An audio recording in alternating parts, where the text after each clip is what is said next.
Senhor esteja convosco. Ele está no meio de nós. Proclamação do Evangelho de Jesus Cristo segundo São João. Glória a vós, Senhor. Estava próxima a Páscoa dos judeus e Jesus subiu a Jerusalém. No templo, encontrou os vendedores de bois, ovelhas e pombas e os cambistas que estavam aí sentados. Fez então um chicote de cordas e expulsou todos do templo, junto com as ovelhas e os bois. Espalhou as moedas e derrubou as mesas dos cambistas.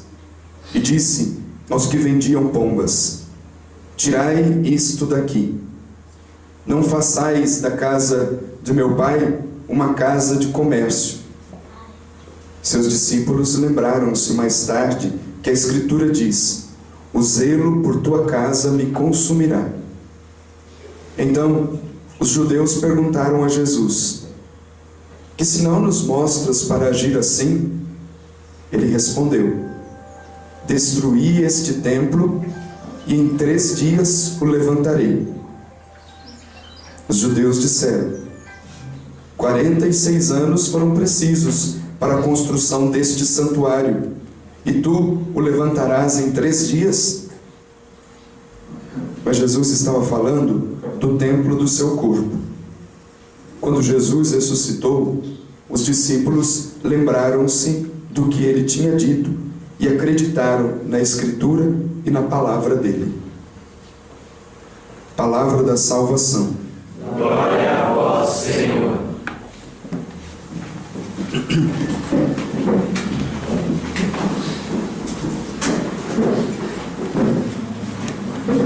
Louvado seja nosso Senhor Jesus Cristo. Para sempre seja louvado. Irmãos e irmãs, nós celebramos hoje a dedicação da Basílica do Latrão. Que isso é importante para nós? No Palácio de Latrão, o Papa fixou residência. Ali passou a ser a residência oficial do Papa, que é bispo de Roma, e a catedral, ali foi feita uma catedral, que é a mais antiga, e a catedral é sempre a mãe de todas as igrejas. Na diocese nós temos uma catedral que é mãe de todas as igrejas daquela diocese.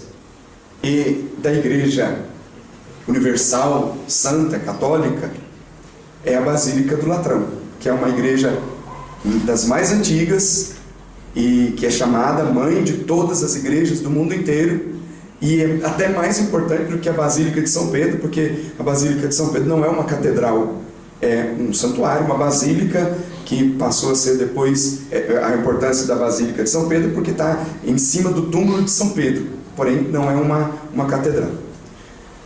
Mas o que mais nos interessa hoje, e que a liturgia da palavra, por conta de celebrar a dedicação desta que é a mãe de todas as igrejas, nos dá a oportunidade de meditar sobre o que é a igreja. A igreja, de onde ela vem, depois do nosso sentido de pertença à igreja de Jesus Cristo. Primeiro, a igreja santa, católica e apostólica é obra da Santíssima Trindade. Não é um projeto humano. E nem muito menos foi simplesmente estabelecida quando ela foi fundada por Jesus na pessoa de Pedro. Porque se é um projeto divino, e ela brota do coração de Deus, do coração da Santíssima Trindade. Não é um projeto humano, vem do alto, a igreja vem do alto. Começou a ser gerada, gestada no coração de Deus. Depois, com os grandes feitos de Deus no Antigo Testamento, começou então dessa gestação que começa no coração de Deus, começam a acontecer manifestações que são prefigurações da igreja de Jesus Cristo. Os feitos grandiosos de Deus no Antigo Testamento, desde a formação de um povo, a libertação do povo da escravidão do Egito, depois o dilúvio, a salvação que Deus estabelece para a vida do povo do Antigo Testamento, gera a prefiguração da igreja que estava por vir, porque a igreja é sacramento universal de salvação. Por ela, nela nós somos salvos. A igreja é lugar da habitação de Deus. E aqui já numa dimensão da igreja que veio ao nosso encontro, que habitou entre nós, que é Jesus Cristo. A rigor, nós temos os nossos templos, as nossas igrejas, que são para nós lugar da habitação de Deus. É verdade que no começo da igreja primitiva, essa experiência era vivida pelas casas. Não se tinha igreja. Partiam o pão pelas casas, as orações, a experiência de celebrar a Eucaristia pelas casas. E depois os templos, que sejam eles de sapê ou lugares enfeitados com belas pedras, têm a mesma dimensão do sentido de presença de Deus. Onde está uma igreja, templo, ali nós identificamos a presença de Deus. Essa igreja que nós pertencemos, ela brota do alto, é obra da Santíssima Trindade, foi gerada no coração de Deus, preparada com os feitos do Antigo Testamento, e na plenitude dos tempos, ela se manifestou em nosso meio. Na plenitude dos tempos, nós entendemos o que é a igreja, não simplesmente porque Jesus disse a Pedro: tu és Pedro, e sobre esta pedra edificarei a minha igreja. É verdade que nós entendemos que aí é a fundação da igreja de Jesus Cristo, e depois, no dia de Pentecostes, a sua manifestação pública, como que a inauguração da igreja. Porém, o fato marcante, e que a profecia de Ezequiel até nos ajuda a compreender isso, e que na teologia de São João isso é brilhantemente explorado, é que a igreja nasce da cruz. A igreja que foi gerada no coração de Deus, e aqui uma grande gestação, tem um dia do seu nascimento. E para São João, o lugar do nascimento da igreja de Jesus Cristo é na cruz. Lá na cruz. Tudo aquilo que foi gerado no coração de Deus chega ao seu bom termo na cruz. Do lado aberto de Jesus, de onde jorra sangue e água. Ali é a prefiguração, o prelúdio do nascimento da igreja. Da água e do sangue brotam os sacramentos, a Eucaristia, o batismo, que é a essência da igreja de Jesus Cristo. Do alto da cruz brota o Espírito Santo. Tanto a igreja nasce do alto da cruz, o Espírito Santo vem da experiência de Jesus Cristo na cruz, e ali é a inauguração do grande templo. Porque a profecia de Ezequiel fala-nos com tanta propriedade de uma água que jorra do lado direito do templo. É verdade, ele foi transportado para ver um templo, mas de onde é que brotou esta água? Do lado de quem que brotou esta água que jorra para a vida de toda a igreja, que traz saúde, que traz salvação, que traz libertação, que promove a libertação completa do ser humano a tal ponto de introduzi-lo no céu? Esse templo é Jesus. Essa água que jorra do templo é a água que jorra do lado aberto de Jesus. Portanto, ele é o templo por excelência. Jesus é o sacerdote por excelência, Jesus é o templo por excelência, e é dele e nele, por ele, que jorra a água que traz saúde, que faz com que as águas salgadas, que é símbolo do pecado, se tornem saudáveis, que faz as árvores produzirem frutos, que dá vida a todos os animais. Onde esta água passa, ali chega a graça. Em cada celebração eucarística, nós contemplamos a graça profética de Ezequiel. Nós somos servidos de dois grandes banquetes, que são dois banquetes, mas que formam um só ato de culto. São duas mesas distintas que formam um só ato de culto, assim nos ensina a igreja. Primeiro é a mesa da palavra. Desta fonte nós recebemos a água viva, que é Jesus quem nos fala. Está brotando aqui para nós a água da vida, a água da salvação. Depois de nos alimentarmos deste banquete, de alimentarmos desta fonte, que traz saúde, que traz santidade, que transforma a nossa vida, nós partimos para outra mesa. São distintas, mas formam um só ato de culto. Quando nós olhamos para o altar, que é Cristo, o altar que se torna o Calvário, nós participamos desta graça maravilhosa, essencial para a nossa vida, de onde brota a água, tal como a profecia de Ezequiel, de onde brota a água, tal como no alto da cruz, a água que vem e que atinge a toda a igreja. Por isso que tudo na igreja, tudo, a fonte e o ápice de toda a vida da igreja está no altar, está aqui neste ato de culto. Não tem mais nada mais importante do que isso.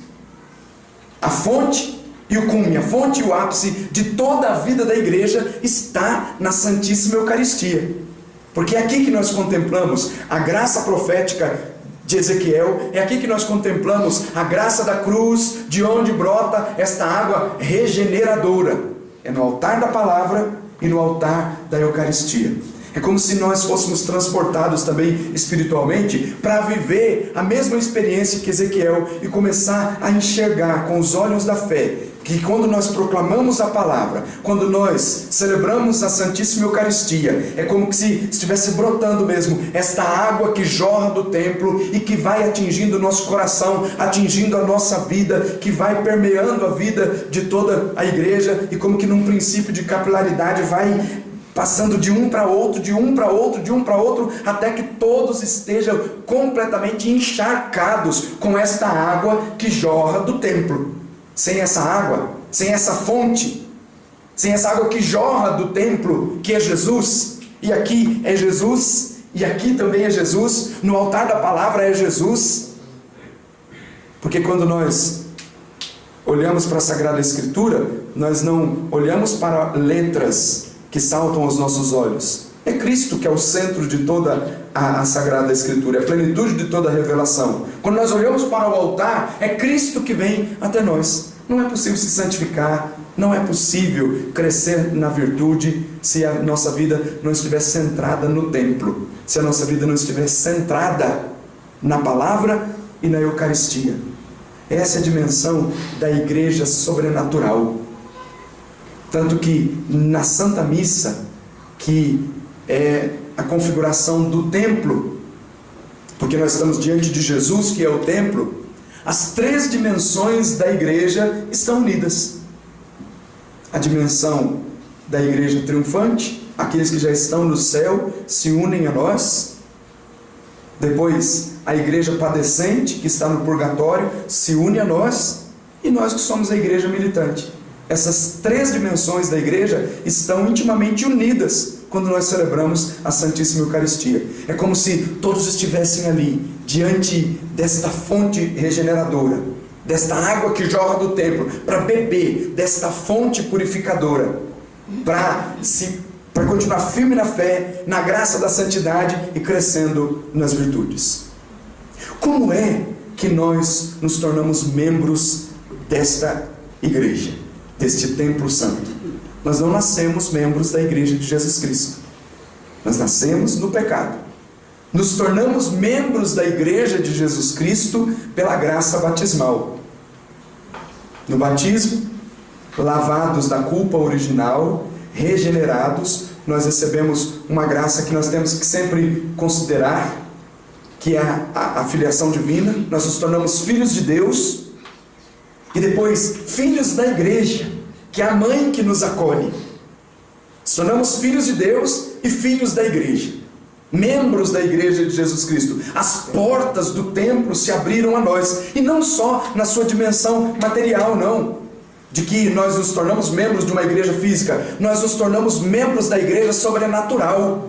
As portas do céu se abriram para nós pela graça batismal. Antes nós não tínhamos direito, nós não tínhamos acesso, mas em virtude do batismo, que é participação ativa no templo, porque nós participamos da paixão, morte e ressurreição de nosso Senhor Jesus Cristo, quando descemos as águas batismais.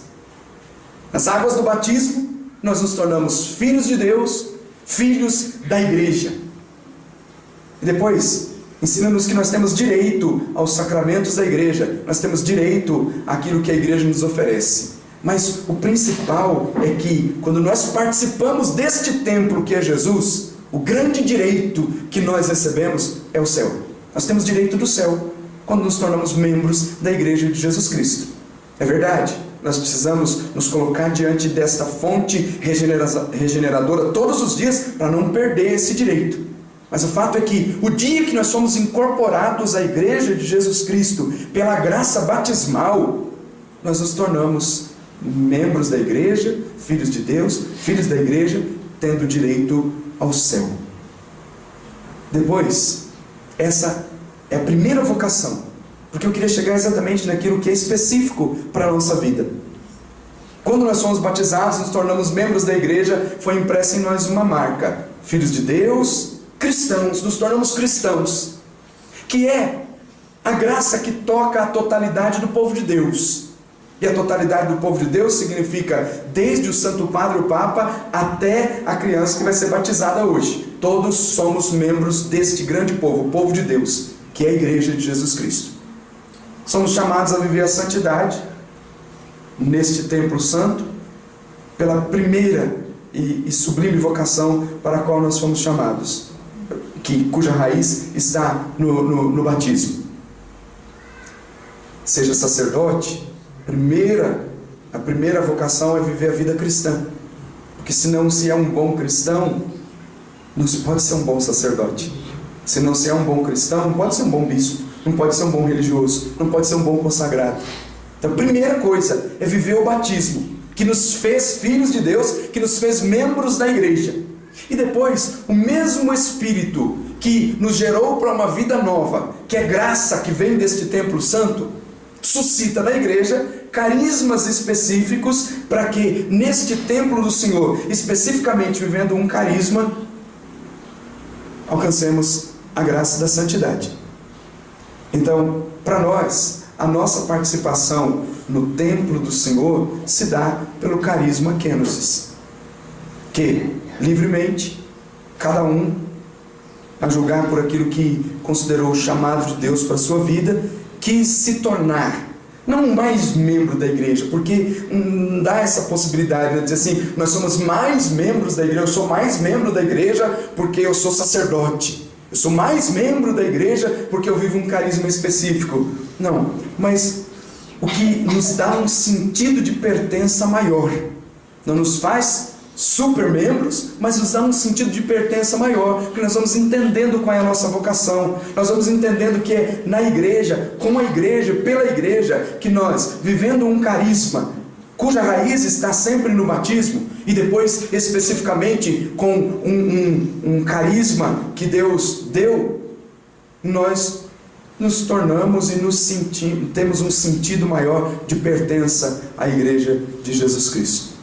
Viver um carisma específico na igreja significa isso. Nós vamos nos inserindo cada vez mais neste templo santo para entender quem nós somos, para compreender com mais propriedade a graça da filiação divina e a graça de sermos filhos da mãe igreja, da mãe que é a igreja que nos colocará no céu.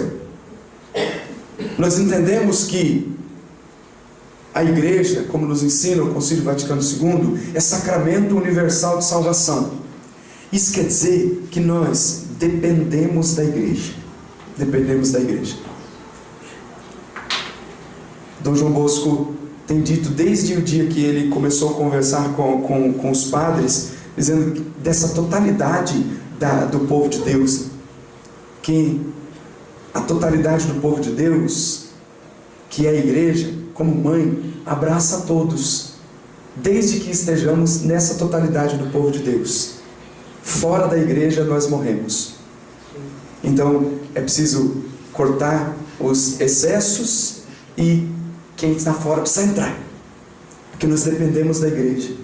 Não existe salvação fora da igreja de Jesus Cristo. Ainda que alguns quiseram maquiar um pouco esse princípio teológico, desde a geração da igreja, nos grandes feitos de Deus no Antigo Testamento, fica claro isso. Não existe salvação fora da igreja de Jesus Cristo. Existem elementos de salvação em outras confissões cristãs, mas a plenitude da graça da salvação está na igreja de Jesus Cristo. Não existe salvação fora da igreja. Por isso que Dom João diz assim: esses carismas específicos que aparecem na igreja, se quiserem viver por sua própria cabeça, autocéfalos, com a sua própria cabeça, vão morrer. Agora, se querem viver a partir do princípio visível de unidade, que é a igreja de Jesus Cristo, cuja cabeça é o próprio Cristo, e que nós somos os membros, então ela vai viver, vai produzir frutos, e frutos que permanecerão. Nós dependemos em tudo da igreja, tudo. O princípio visível da unidade, o princípio visível da igreja para nós, numa diocese, é o bispo. Então há uma relação de dependência, a tal ponto de dizer assim, que eu só posso ser padre se eu estiver unido ao bispo. Eu só posso ser membro efetivo desta igreja se eu estiver unido ao Santo Padre e o Papa. Se quebra esse vínculo de comunhão, posso até achar que sou igreja, mas vou mancando. Falta uma parte. Nós dependemos da igreja. Dependemos. Veja, tamanha importância de num domingo, dia do Senhor, celebrar a dedicação de um templo. Porque esse templo é Jesus. A dedicação da Basílica, que é mãe de todas as igrejas, lembra-nos exatamente isso. No dia do Senhor, nós celebramos o Templo Santo.